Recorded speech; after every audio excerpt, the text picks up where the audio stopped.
नमस्कार साथियों, कैसे हैं आप लोग। आशा करता हूं सब लोग बढ़िया होंगे और अपनी पढ़ाई एकदम कर रहे होंगे।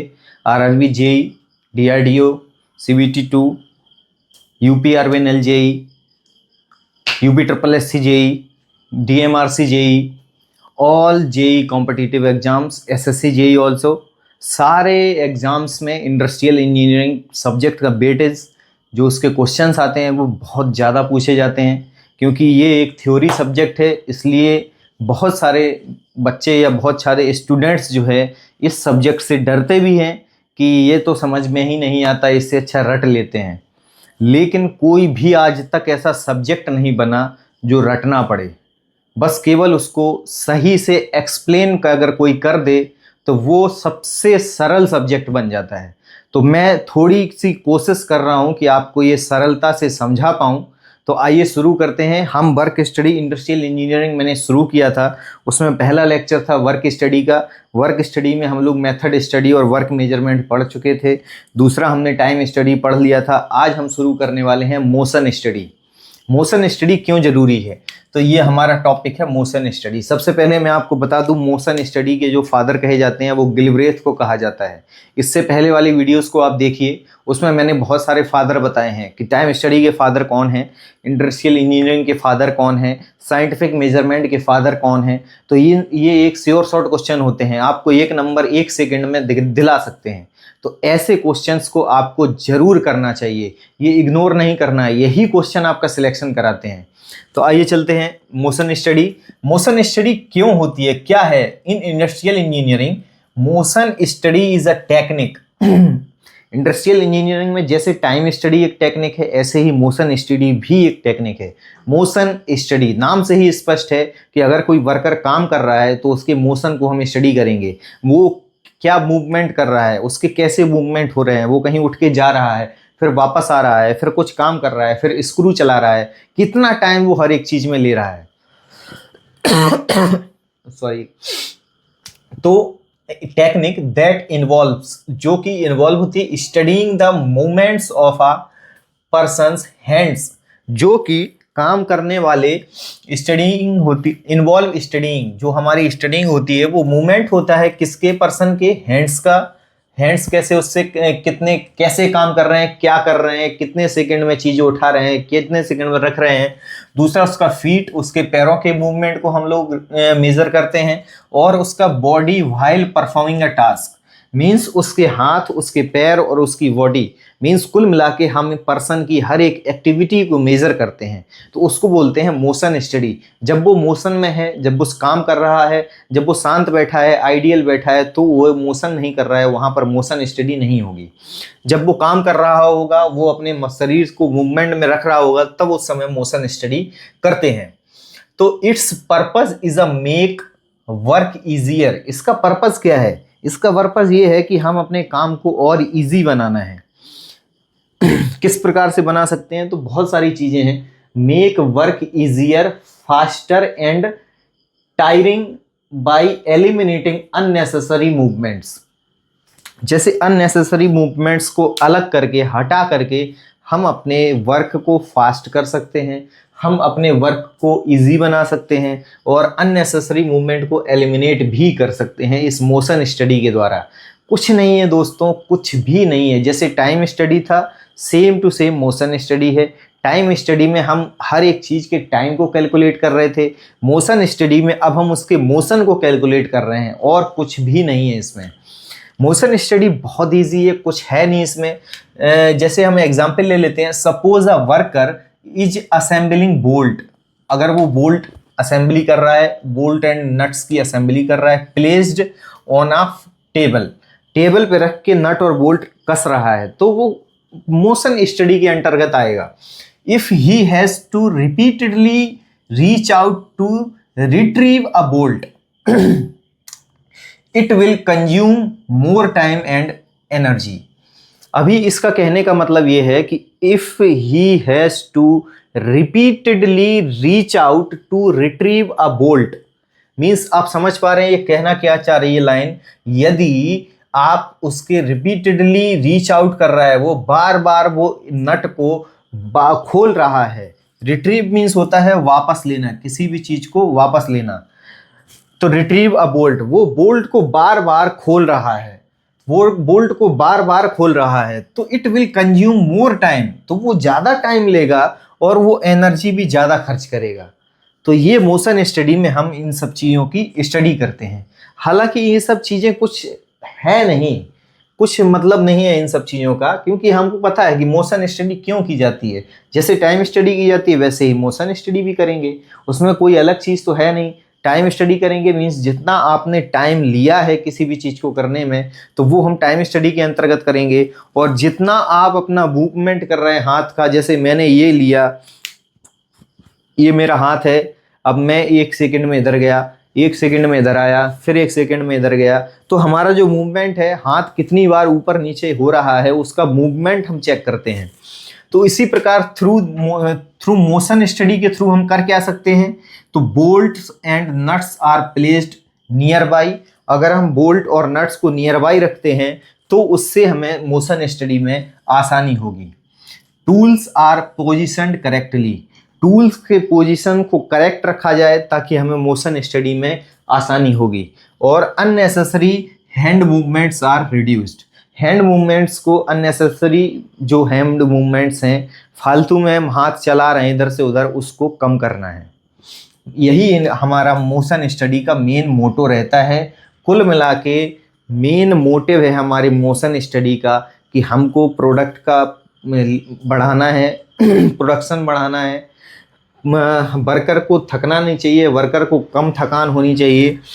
तो ऑब्जेक्टिव्स क्या हैं, यही सेम ऑब्जेक्टिव्स भी हैं। एलिमिनेटिंग अननेसेसरी मूवमेंट, जो फालतू के हाथ पैर चल रहे हैं उनको बंद करना, उनको पकड़ना और फिर बंद करना। फिर finding the best way to perform task, task को बेस्ट वे, सबसे अच्छा तरीका कौन सा है टास्क को करने का, उसको फाइंड आउट करना। और ये रिड्यूसिंग फटीग, थकान को कम करना, वर्कर की थकान कम होनी चाहिए। इंक्रीजिंग प्रोडक्शन, हर एक चीज़ सबसे रिलेटेड है। आप लोग बिल्कुल रिलेट कर सकते हैं कि अगर हम फटीग कम होगा, हमें थकान कम होगी, तो हम ज़्यादा काम कर सकते हैं। उसी प्रकार और लास्ट है रिड्यूसिंग टाइम एंड कॉस्ट। सीधी सी बात है, सब कुछ अगर मोशन, सब कुछ हमारे एक रिकॉर्ड के अनुसार चलेगा तो हमारा ये सारी चीज़ें हम इनको रीच आउट कर सकते हैं, इनको रीच कर सकते हैं, इनको मीट कर सकते हैं, हमारे जो गोल्स हैं उनको हम अचीव कर सकते हैं। तो आइए आगे चलते हैं। एक है रेटिंग फैक्टर।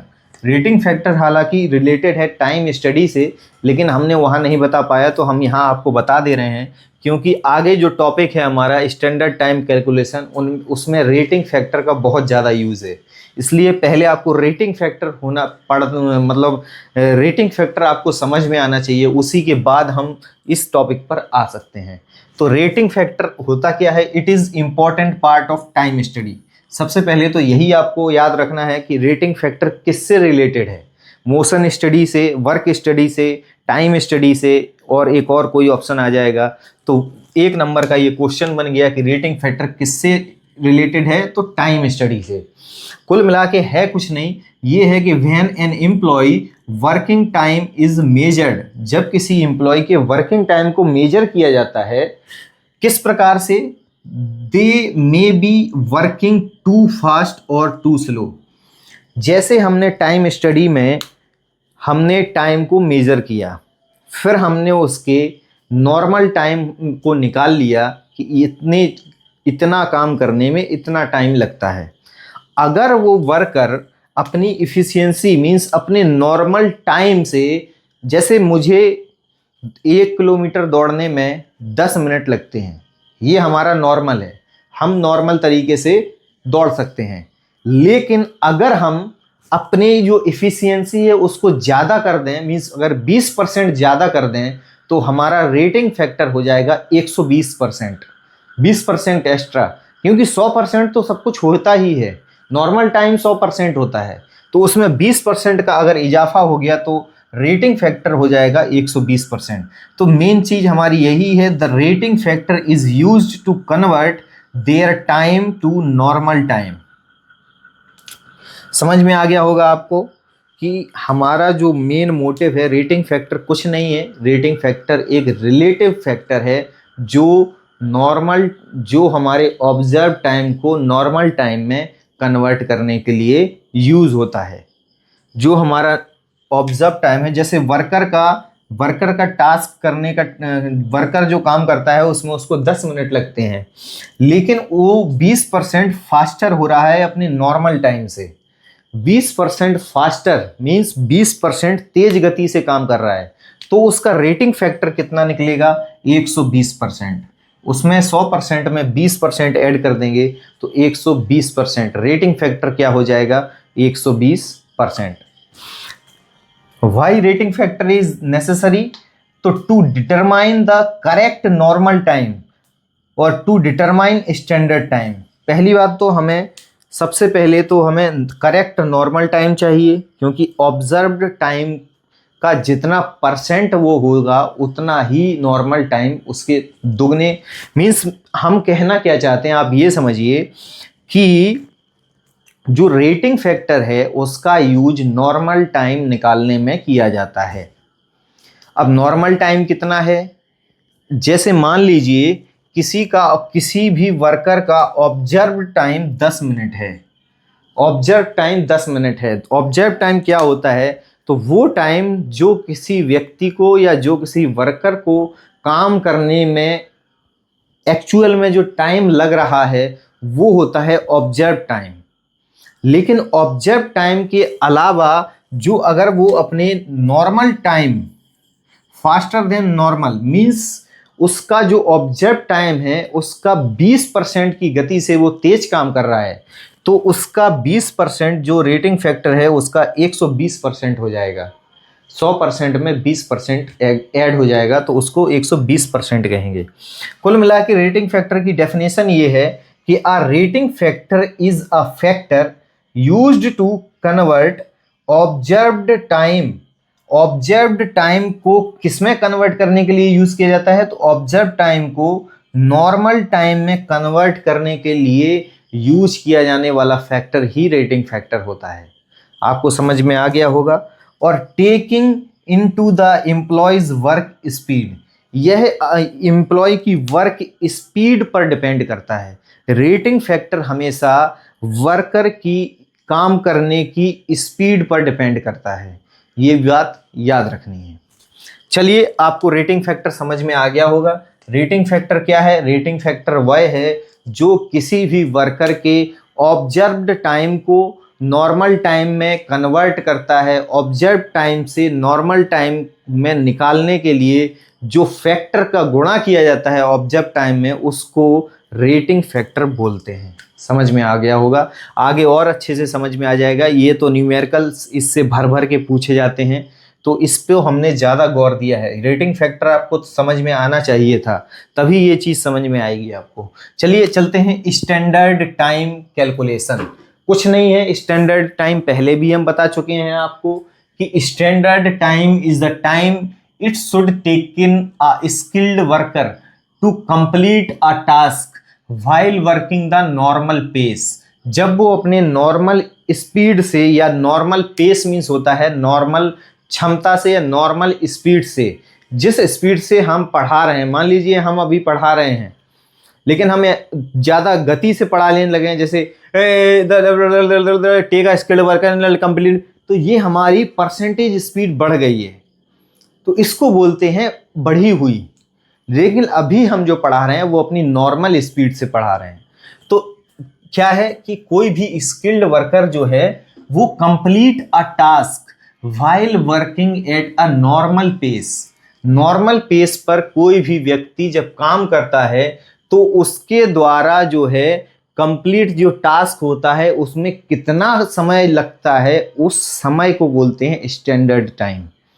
तो स्टैंडर्ड टाइम को कैलकुलेट भी किया जाता है। पहले देख लेते हैं why is standard time required. Standard time ही रिक्वायर्ड क्यों है? तो for production planning, for measuring employees efficiency, for determining wages and incentives. ये सब तो आपको वैसे समझ में आ ही रहे होंगे, लेकिन हम समझा देते हैं आपको स्टैंडर्ड टाइम का रिक्वायरमेंट क्यों है। क्योंकि देखिए, कोई भी व्यक्ति अगर आप उसको केवल और केवल उतना ही पैसा देंगे कि मान लीजिए वो आपके घर आया घर बनाने वाला मजदूर है वो आपके घर पर आया सुबह 9 बजे। अब उसने जब तक बेलदार जो है वो मसाला बना रहा है, बालू डाल रहा है, सीमेंट डाल रहा है, उसमें पानी डाल रहा है, तब तक हमारा जो कारीगर है जिसको दीवार खड़ी करनी है गुम्मे लगा के और उसमें मसाला डाल के, वो 1 घंटे तक बैठा है। ये हो गया, 1 घंटे उसने कुछ नहीं किया। 1 घंटे बाद काम शुरू हुआ, 10 बजे से काम शुरू हुआ 12 बजे तक, 2 घंटे काम हुआ। उसके बाद 12 बजे लंच ब्रेक हो गया, 12 से 1 लंच ब्रेक हो गया, 1 घंटे उसने कुछ नहीं किया। 1 बजे से फिर उसने काम शुरू किया 5 बजे तक, 4 घंटे हो गए, 4 और 2 6 घंटे उसने टोटल दिन में काम किया। तो ऐसा नहीं है कि आपको केवल 6 घंटे का पैसा मिलेगा, आपको पैसा पूरे दिन के पूरे 8 घंटे का मिलेगा। ऐसा नहीं है कि तो जो हमारा 6 घंटे है वो है ऑब्जर्व्ड टाइम, जितना हमने एक्चुअल में कितने घंटे काम किया वो हमारा ऑब्जर्व टाइम है। लेकिन कोई भी इंडस्ट्री, कोई भी प्रोडक्शन प्लानिंग जो है वो ऑब्जर्व टाइम पे कभी नहीं की जा सकती, ये इम्पॉसिबल है, पॉसिबल ही नहीं है। तो हमें चाहिए स्टैंडर्ड टाइम, और स्टैंडर्ड टाइम वो टाइम होता है जो हम प्रोडक्शन प्लानिंग में यूज़ कर सकते हैं, ताकि हमारी इंडस्ट्री और हमारे वर्कर्स सब लोग सेफ रहें और हमें अच्छा प्रॉफिट हो। तो इसलिए स्टैंडर्ड टाइम को कैलकुलेट किया जाता है। तो चलिए चलते हैं कि steps for standard time calculation. ये है हमारा न्यूमेरिकल पार्ट। यहाँ से आपको न्यूमेरिकल देखने को मिलेगा, 100% मिलेगा, ये बात याद रखना है। तो स्टैंडर्ड टाइम का कैलकुलेशन करते कैसे हैं? तो सबसे पहले हम कैलकुलेट करते हैं ओटी, ऑब्जर्व्ड टाइम। सबसे पहले हम ओटी कैलकुलेट करते हैं, ऑब्जर्व्ड टाइम। तो ओटी करते कैसे हैं? This is the time measured with a stop watch during the time study. Main चीज है, टाइम स्टडी के दौरान स्टॉप वॉच से जो टाइम मेजर किया जाता है उसको ऑब्जर्व्ड टाइम बोलते हैं। समझ में आ गया होगा आपको। जैसे हमने एग्जाम्पल लिया कि किसी वर्कर का ऑब्जर्व टाइम 5 सेकेंड है, 5 सेकेंड है। उसके बाद हम कैलकुलेट करेंगे नॉर्मल टाइम को, नॉर्मल टाइम एनटी। तो normal time is calculated by considering the employees performance rating. यहाँ पर जो परफॉर्मेंस रेटिंग है उसी को रेटिंग फैक्टर भी बोलते हैं। तो हम ये चीज़ आपको याद रखनी है, इसीलिए मैंने आपको पहले ही रेटिंग फैक्टर समझा दिया है कि हमारा जो ऑब्जर्व टाइम है उसको नॉर्मल टाइम में कन्वर्ट करने के लिए जो जितना रेटिंग फैक्टर का गुणा होता है उसके द्वारा हमें मिलता है नॉर्मल टाइम। तो जैसे हमने ऊपर देखा कि हमारा ऑब्जर्व टाइम 5 सेकेंड है, तो हमारा नॉर्मल टाइम कितना होगा, उसका फॉर्मूला क्या है?